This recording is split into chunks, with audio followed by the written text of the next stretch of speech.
Welcome students on my official YouTube channel Naveen sir classes. साथियों, आज हम लोग solar radiation, insolation, terrestrial radiation, albedo पर बात करेंगे। हिंदी में बताएं तो आपको सौरिक विकिरण, सूर्यातप, स्थलीय विकिरण या पार्थिव विकिरण भी इसे कहते हैं, एल्बिडो पर, इन सब पर हम लोग बात करने वाले हैं। तो चलिए साथियों, समय को ना वेस्ट करते हुए हम लोग आगे बढ़ते हैं। ये क्लाइमेटोलॉजी पार्ट 21 है, जो कि क्लास 22 रिकॉर्ड की जा रही है साथियों। ये आप ये जानते हैं, ये जो क्लासें चलेंगी दोनों भाषाओं में, हिंदी और इंग्लिश में, दोनों में चलेंगी। साथियों, यदि आपको मल्टीपल रिवीजन पर फोकस करना है और केवल और केवल बार बार रिवीजन पर ही फोकस करना है, तो एक तरीके से आपको इस नंबर पर व्हाट्सएप करके आप पूरा का पूरा पीडीएफ बाइलिंगुअल, जो भी इसमें हम इमेज बनाएंगे, जो भी सारी चीजें हम आपको यहाँ पर प्रोवाइड करेंगे, वो सारी चीजें लिखित रूप से भी आपको मिल जाएंगी। तो चलिए साथियों, समय को ना वेस्ट करते हुए आप आगे बढ़ते हैं। आपको पता है जैसे कि हम लोग फिजिकल ज्योग्राफी का एक यूनिट पढ़ रहे हैं जिसका नाम है क्लाइमेटोलॉजी। साथियों, सबसे अच्छी बुक अगर एनसीईआरटी की मानी जाती है क्लाइमेटोलॉजी या फिजिकल ज्योग्राफी, पूरी फिजिकल ज्योग्राफी की, तो क्लास 11th की एनसीईआरटी है, फंडामेंटल ऑफ फिजिकल ज्योग्राफी, यानी कि भौतिक भूगोल के फंडामेंटल्स। ठीक है। और अगर कोई रेपुटेटिव बुक है, इसके अलावा एडवांस बुक है, तो वो फिजिकल ज्योग्राफी सविंदर सिंह है। मैं अपने सारे कंटेंट को यहीं से ही उठा रहा हूं। ठीक है। और आपको यहां पर समझा रहा हूं। तो चलिए साथियों, आगे की ओर हम लोग बढ़ते हैं। आज हम लोग अपने टॉपिक को समझते हैं। जैसा कि साथियों, solar radiation, insolation, terrestrial radiation, albedo पर बात करनी है। तो देखिए, सौरिक विकिरण क्या चीज होती है भाई। यहां पर देखिए, सोलर रेडिएशन, सौरिक विकिरण। देखिए, यहां मैं चाहूं तो आके हिंदी में लिखूंगा, या तो इंग्लिश में, हिंदी में लिखूंगा, इंग्लिश में लिखूंगा, तो उसमें मेरा समय बहुत जाता है। ऐसे में हम लिखित रूप से आपको बहुत सारी चीजें देने की कोशिश करते हैं। इसमें पहले हम मेहनत अपनी हाथों से पहले ही लिख चुके होते हैं, इसके बाद हम आपको प्रोवाइड कर रहे हैं। क्योंकि मुझे इंग्लिश में भी मैटर देना होता है, हिंदी में भी मैटर देना होता है। ऐसे में समय बहुत ज्यादा वेस्ट होता है। ठीक है। तो साथियों, सौरिक विकिरण क्या है? सूर्य से निकलने वाला विकिरण। सूर्य से निकलने वाली जो एनर्जी है साथियों, उसे सौरिक विकिरण के नाम से जानते हैं। समझ रहे हैं? आपको मैं बता दूं, विकिरण शब्द जो आता है, उसमें आप फिजिक्स के 3 टर्म आप सुने होंगे। जैसे होता है कंडक्शन, और साथियों एक होता है कन्वेक्शन, और दूसरा होता है रेडिएशन। समझ रहे हैं? कंडक्शन यानी कि चालन। चालन का मतलब क्या होता है, मैंने आपको पहले भी बताया है। जैसे मान लीजिए ये कोई रॉड है, अगर आप इसको यहां पर गर्मी देते हैं, तो ये गर्मी धीरे धीरे पहुंचकर यहां पर आ जाती है। ये रॉड है, यहां पर अगर आप इसको टेम्परेचर दे रहे हैं, तो ये टेम्परेचर धीरे धीरे इस कॉर्नर पर भी, यानी कि मॉलिक्यूल से मॉलिक्यूल एनर्जी ट्रांसफर होता है। तो ऐसे को हम कहते हैं कंडक्शन। एनर्जी ट्रांसफर कैसे होता है? मॉलिक्यूल से मॉलिक्यूल के बीच में। कन्वेक्शन, संवहन क्या होता है भाई? संवहन क्या होता है? देखिए, संवहन जैसे आप कभी बीकर में पानी गर्म करिए, या किसी भी कटोरे व बर्तन में पानी गर्म करिए, तो आप देखेंगे क्या, गर्म पानी ऊपर की ओर जाता है, ठंडा पानी नीचे की ओर जाता है। गर्म पानी ऊपर जाता है, ठंडा पानी नीचे आता है। तो गर्म पानी ऊपर, ठंडा पानी नीचे, गर्म पानी ऊपर, ठंडा पानी नीचे, इस वाली प्रोसेस को कहते हैं कन्वेक्शन। समझ रहे हैं? इन दोनों में क्या डिफरेंस आपने देखा? कंडक्शन में साथियों विशेषकर क्या होता है कि मॉलिक्यूल मूव नहीं किया, इसमें मॉलिक्यूल मूव नहीं किया, मॉलिक्यूल ने एनर्जी दी है बगल वाले को। समझ रहे हैं? कन्वेक्शन में क्या है, मॉलिक्यूल ही मूव किया, एनर्जी को लेकर मॉलिक्यूल, जैसे ये गर्म हुआ। ठीक है। गर्म मॉलिक्यूल, जैसे नीचे बॉटम में गर्मी आई, पानी जब हम गर्म कर रहे थे, तो गर्म पानी ऊपर गया। समझ रहे हो? ठंडा पानी नीचे आया, तो गर्म पानी ऊपर गया, यानी कि पार्टिकल ही मूव कर रहे हैं। दूसरा रेडिएशन। रेडिएशन का मतलब क्या होता है भाई? विकिरण। रेडिएशन का मतलब क्या होता है? विकिरण। विकिरण का मतलब क्या होता है साथियों? रेडिएशन का मतलब क्या होता है? विकिरण का मतलब सीधा सीधा होता है, जब एनर्जी एक स्थान से दूसरे स्थान की ओर जाती है, लेकिन उसमें कोई मीडियम नहीं रहता। जैसे इसमें क्या है भाई, रॉड थी। ठीक है। रॉड को यहां आपने गर्मी दिया, धीरे धीरे धीरे धीरे धीरे धीरे यहां तक गर्मी पहुंच गई। ठीक है। यहां मीडियम क्या था? रॉड था।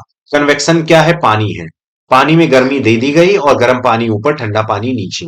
ये प्रोसेस चला। बात समझ रहे हैं? ये प्रोसेस नीचे से ऊपर, ऊपर से नीचे ये मूव करने लगा। ठीक है। मॉलिक्यूल, इसमें क्या है? मीडियम पानी है। इसमें क्या है? सॉलिड पार्ट है। लेकिन साथियों जब एनर्जी एक स्थान से दूसरे स्थान की ओर जाए बिना किसी मीडियम के, सर वो कैसे? साथियों इलेक्ट्रोमैग्नेटिक वेव की तरीके से। समझ रहे हैं इलेक्ट्रोमैग्नेटिक वेव क्या होती है? X rays, gamma rays, radio wave, इस तरीके से। यानी कि जब बिना किसी मीडियम के एनर्जी एक स्थान से दूसरे स्थान की ओर मूव करती है इलेक्ट्रोमैग्नेटिक फॉर्म में, तो उसे हम कहते हैं रेडिएशन। बात समझ में? बात समझ में आई?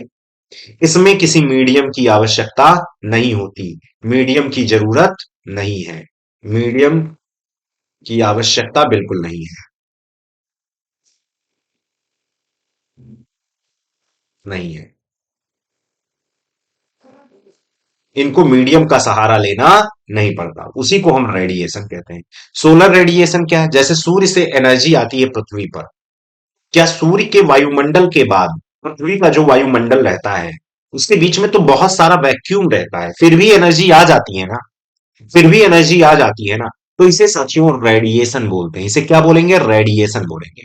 इसीलिए सोलर रेडिएशन है। तो सूर्य से निकलने वाली जो भी ऊर्जा होती है साथियों, सोलर रेडिएशन कहलाती है। ठीक है भाई। इंसोलेशन क्या है?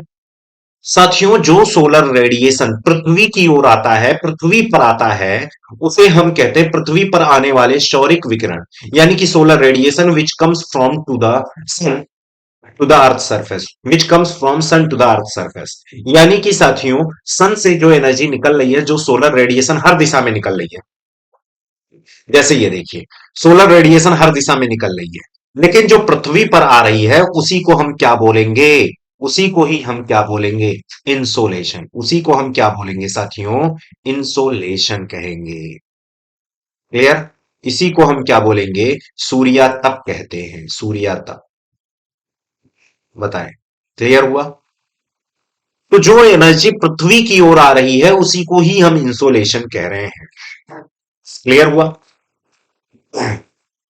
इंसोलेशन समझ में आया? सौरिक विकिरण वो तो एनर्जी सन से चारों तरफ निकल रही है, लेकिन जो पृथ्वी की तरफ आ रही है उसी को ही हम क्या बोल रहे हैं? इंसोलेशन बोल रहे हैं। ये बात समझ में आया? सूर्य तब बोल रहे हैं।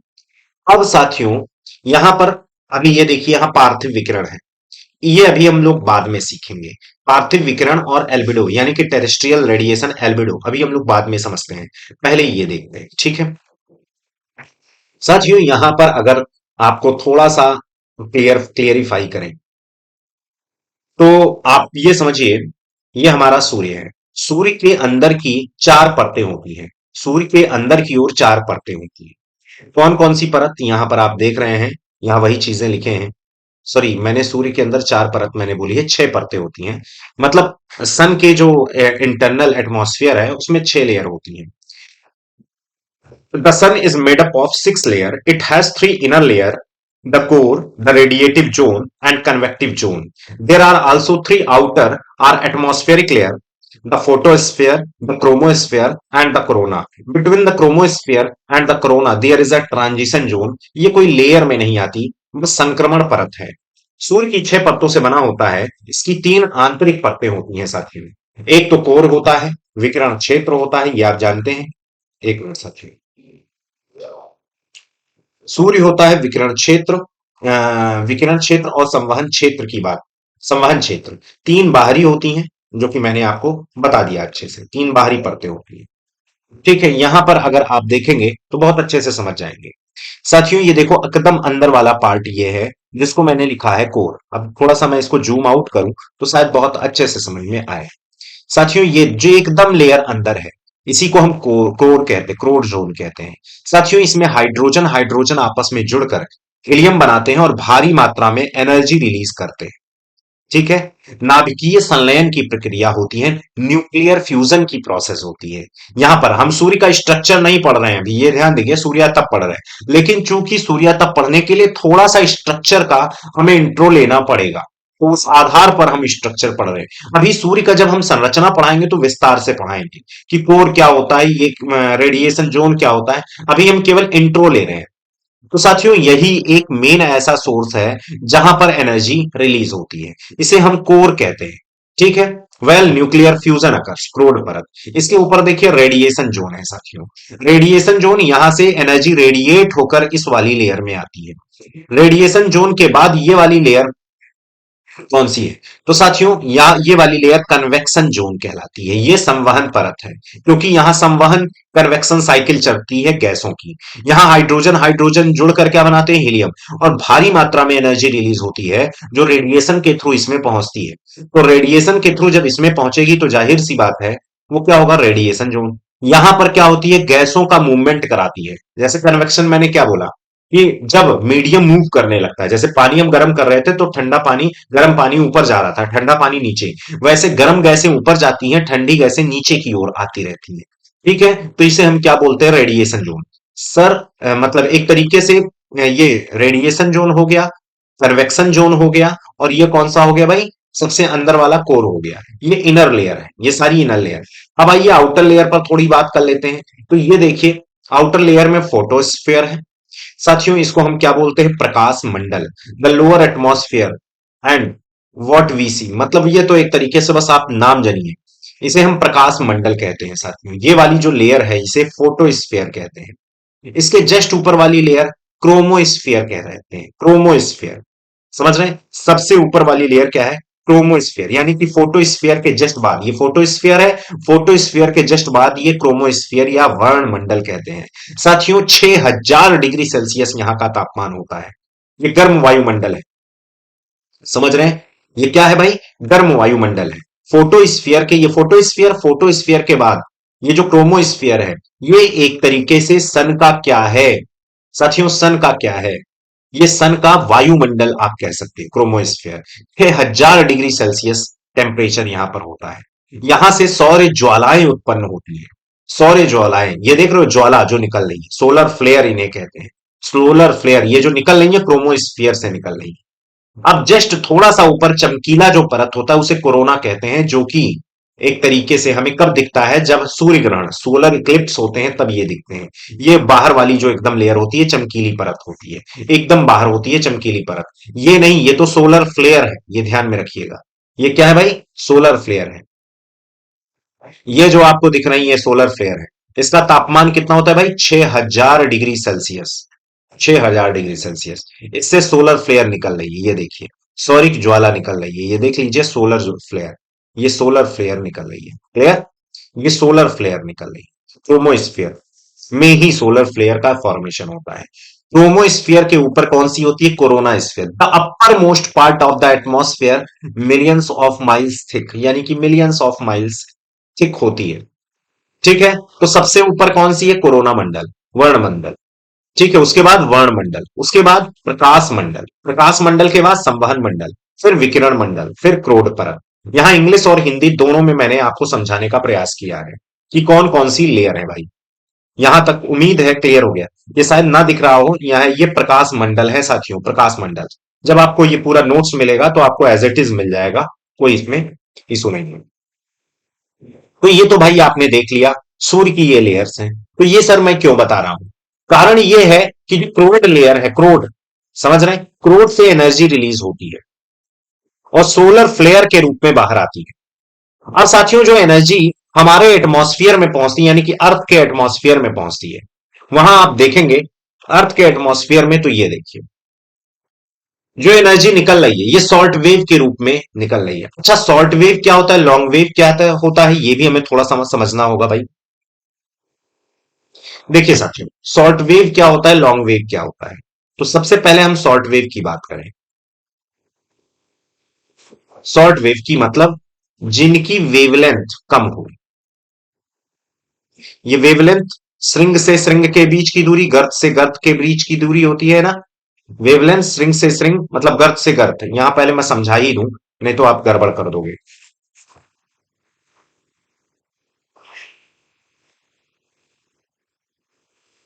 तो देखिए साथियों, इसे हम क्या बोलते हैं? क्रस्ट। क्रस्ट पृथ्वी वाला नहीं, क्रस्ट है ये। इसे हम कहते हैं ट्रफ। इसे क्या कहते हैं? क्रस्ट। इसे हम क्या कहते हैं? ट्रफ। साइंस में आपको पढ़ाएंगे ट्रफ से ट्रफ की बीच की दूरी या क्रस्ट से क्रस्ट के बीच की दूरी, ये क्या कहलाती है? वेवलेंथ कहलाती है।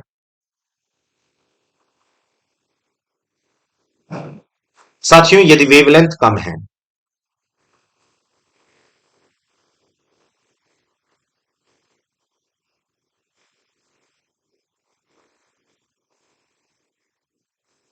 वेवलेंथ बोले तो तरंग दैर्ध्य इनको कहते हैं।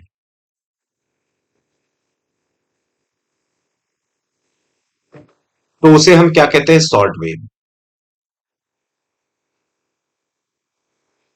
उसे हम लघु तरंग कहते हैं। अगर वेवलेंथ अधिक है, मोर, तो इसे हम कहेंगे लॉन्ग वेव। इसे हम दीर्घ तरंग कहेंगे।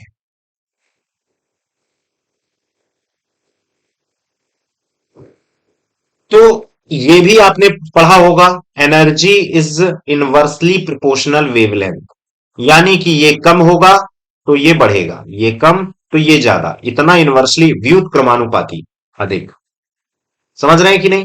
यानी कि ये कम तो ये अधिक, ये अधिक तो ये कम। बात समझ रहे हैं कि नहीं? तो ऐसे में आप समझिए, इनवर्सली प्रोपोर्शनल का मतलब जिसकी तरंग दैर्ध्य कम होगी उसके पास एनर्जी ज्यादा होगी। एनर्जी ज्यादा होगी तो उसके पास एक तरीके से पेनिट्रेटिंग पावर बहुत ज्यादा होगी। यानी कि भेदन, तभी तो एक्सरेज गामा रेज हमारी मसल्स को भेद कर हमारी हड्डियों का एक्सरे ले लेते हैं। और कहा जाता है इससे बच के रहिए, क्योंकि अगर सेकंड से भी ज्यादा वेवलेंथ, अगर आपको सेकंड से भी ज्यादा अगर एक्सरेज गामा रेज का रेडिएशन अगर आपको ज्यादा मिल रहा है तो कैंसर सेल डेवलप हो सकते हैं। समझ रहे हैं कि नहीं? तो ये चीज ध्यान में रखिएगा। ये आपने देख लिया कम लेस और अधिक, जो अधिक तरंग दैर्ध्य होती है, यानी कि वेवलेंथ अगर कम है तो उसे शॉर्ट वेव कहते हैं, वेवलेंथ अधिक है तो उसे लॉन्ग वेव कहते हैं। ये बात समझ में आया? तो यहां पर मैं हेडिंग डाल देता हूं वेवलेंथ, तो ही ज्यादा बेटर होगा।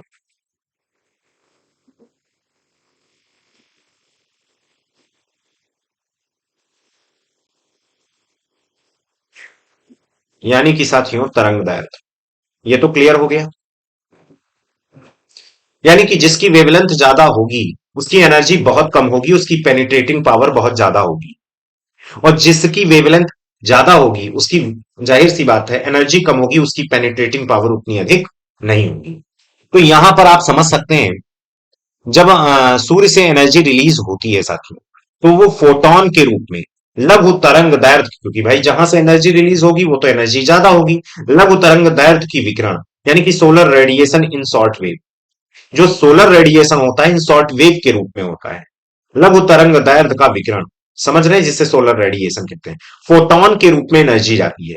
अब इसमें अलग अलग थ्योरीज हैं, जैसे आइंस्टीन कहते हैं प्रकाश कण के रूप में चलता है, सॉरी, आइंस्टीन कहते हैं प्रकाश तरंग के रूप में चलता है, जबकि वही न्यूटन के अनुसार फोटोन के रूप में चलता है। ठीक है, तो ये चीज ध्यान में रखना। आइंस्टीन मैंने बोला है, आइंस्टीन तो एक तरीके से, हाँ, वो फोटोन ही बोलते हैं। हाइजेनबर्ग की जब बात करते हैं तो वो तरंग सिद्धांत देते हैं हाइजेनबर्ग, और वहीं पर आपके ये क्या कहते हैं, न्यूटन साहब कणिका सिद्धांत देते हैं, जिसको आइंस्टीन ने भी is equal to M C square से प्रूव किया था। ठीक है, तो ये चीज ध्यान में रखिएगा, वो हम लोग साइंस में पढ़ेंगे साथियों। तो यहां पर आप देख रहे हैं बहुत सारी रेडिएशंस रिलीज हो रही हैं, जैसे एक्सरेज गामा रेज। ये एक्सरेज गामा रेज कम वेवलेंथ वाली होती हैं, यानी कि एनर्जी इनकी सबसे ज्यादा होती है। अल्ट्रा वेव की, अल्ट्रा वायलेट की उससे कम होती है, उससे कम विजिबल की होती है। देखा जाए वेवलेंथ किसका सबसे कम है, तो एक्सरेज गामा रेज का है। उससे ज्यादा वेवलेंथ किसका है? अल्ट्रा वायलेट का है। लेकिन एनर्जी के मामले में अल्ट्रा वायलेट का एनर्जी कम है। लेकिन एक्सरेज गामा रेज की वेवलेंथ की बात करें तो वेवलेंथ सबसे ज्यादा किसकी होती है? रेडियो वेव की। एनर्जी किसकी ज्यादा होती है? एक्सरेज गामा रेज की। देख लीजिए फिर से यहां पर, हाँ, यहां पर आपके देखते हैं।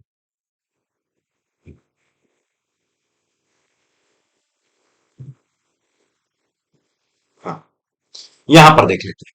देखिए, एक्सरे है, गामा रे है, ये मैंने पहले भी बता रखा है, अल्ट्रा वायलेट है, विबज्योर है, इंफ्रारेड है, माइक्रो है, और रेडियो है। ये अगर हम ऐसे बढ़ाएं तो ये किसका बढ़ता हुआ क्रम है? वेवलेंथ का बढ़ता क्रम। किसका घटता क्रम है? जाहिर सी बात है, चूंकि वेवलेंथ इनवर्सली प्रोपोर्शनल एनर्जी के, तो अगर इस तरीके से मूव करेंगे तो ये क्या है? एनर्जी का घटता हुआ क्रम है,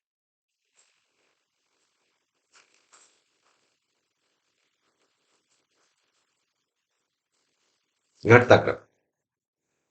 ठीक है, तो क्या है भाई? एक्सरेज से अधिक गामा रेज की क्या होती है? एक तरीके से वेवलेंथ ज्यादा होती है। अल्ट्रावायलेट की उससे ज्यादा। अल्ट्रावायलेट मैंने बताए हैं थ्री टाइप के होते हैं ultraviolet. Ultraviolet A B C. Ultraviolet A, ultraviolet B, ultraviolet C. तो सी की कम होगी, बी की उससे ज्यादा होगी, क्या वेवलेंथ, ए की उससे ज्यादा होगी। उसके बाद वॉयलेट की होगी, फिर इंडिगो की होगी, फिर ब्लू की होगी, फिर ग्रीन की होगी, फिर येलो की होगी, फिर ऑरेंज की होगी, रेड। साथियों ये मेनली दृश्य प्रकाश है।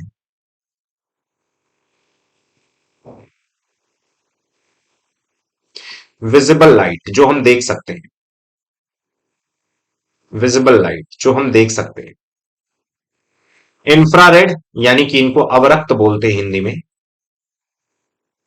माइक्रो को हम सूक्ष्म कहते हैं। रेडियो तरंग को तो रेडियो ही बोलते हैं, रेडियो तरंगें एमआरआई वगैरह में यूज की जाती हैं। इनको हम परावैगनी बोलते हैं, परावैगनी।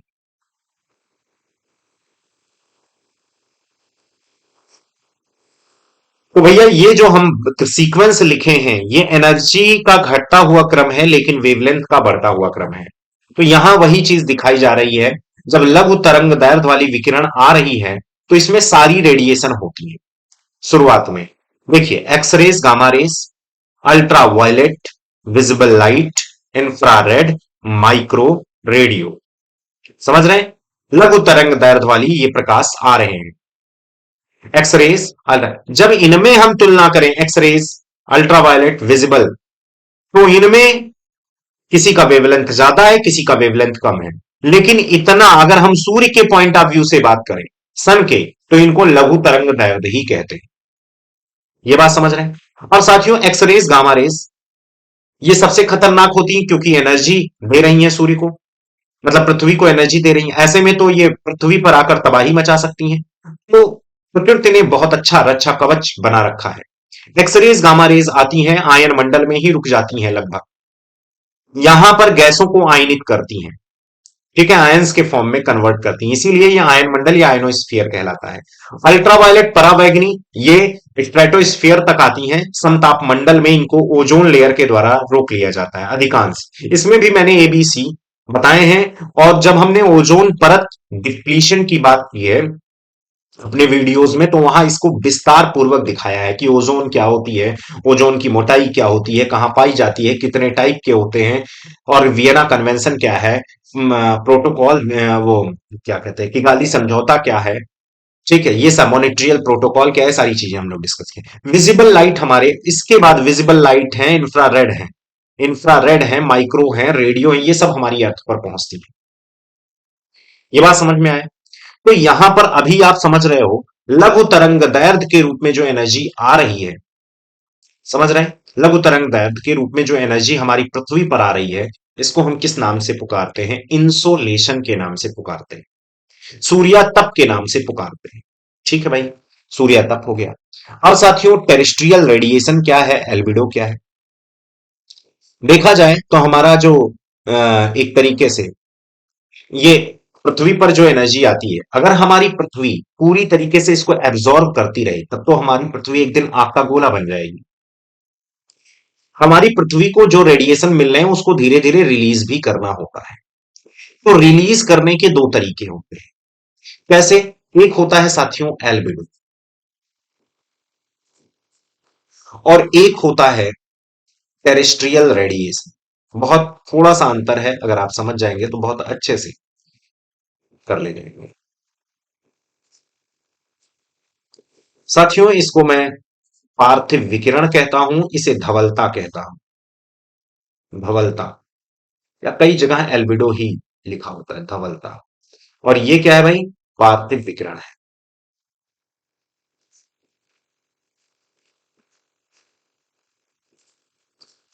दोनों ही वापस जाने वाली रिफ्लेक्टिंग वेव्स हैं। जैसे मान लीजिए ये हमारी पृथ्वी है।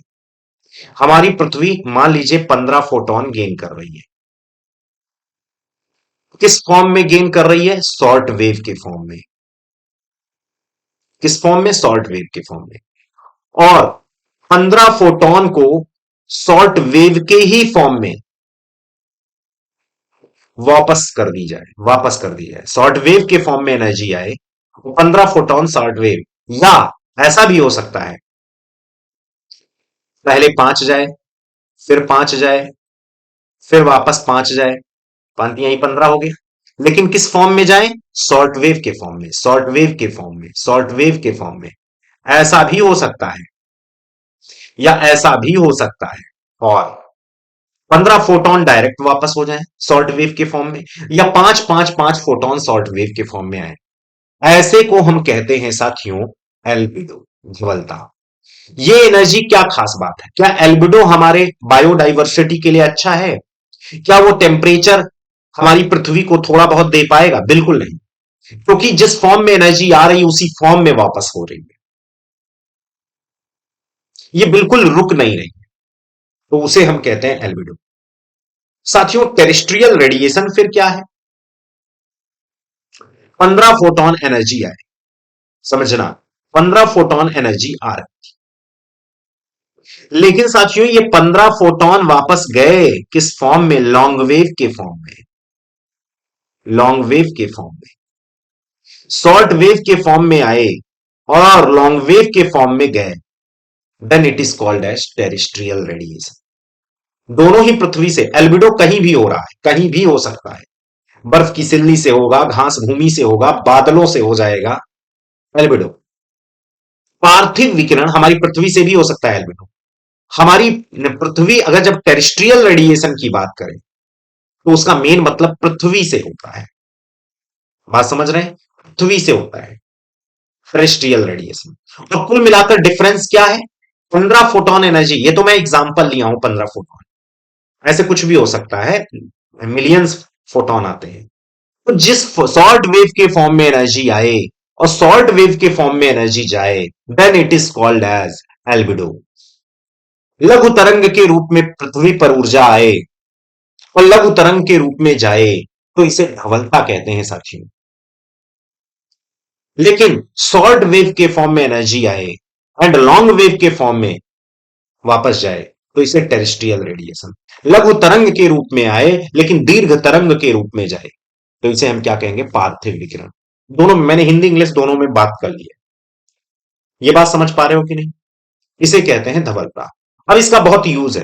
हमारी पृथ्वी की धवलता क्या है, बादलों की धवलता क्या है, ये हम लोग हीट बजट में समझेंगे। अभी तो हमने बेसिक डिफरेंस समझा है। एल्बिडो क्या है, टेरेस्ट्रियल रेडिएशन क्या है, इंसोलेशन क्या है, सोलर रेडिएशन क्या है, और बहुत ज्यादा कंफ्यूजन क्रिएट होता है। ये बात समझ पा रहे हो कि नहीं? शॉर्ट वेव के फॉर्म में एनर्जी आए और लॉन्ग वेव के फॉर्म में जाए।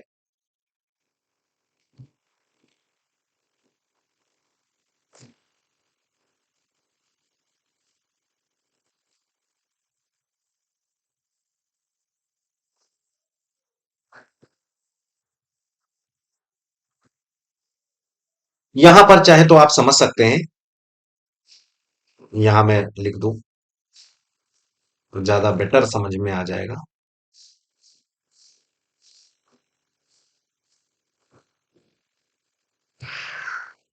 हाँ, एल्बिडो क्या है, भवलता क्या है, शॉर्ट वेव, लघु तरंग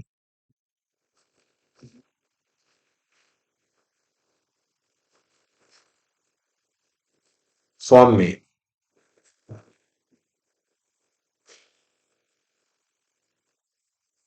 एनर्जी आती है एंड शॉर्ट वेव के फॉर्म में एनर्जी जाती है।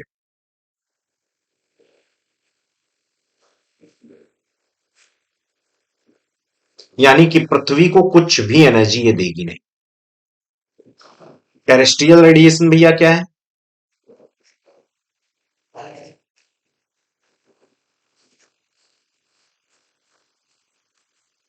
पार्थिव विकिरण क्या है? ये सारी चीजें आपको मिल जाएंगी। पार्थिव विकिरण क्या चीज है? शॉर्ट वेव के फॉर्म में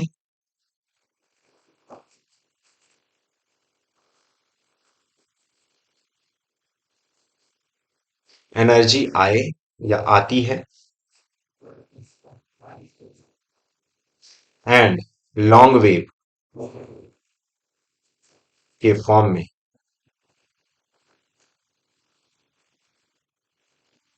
एनर्जी जाती है।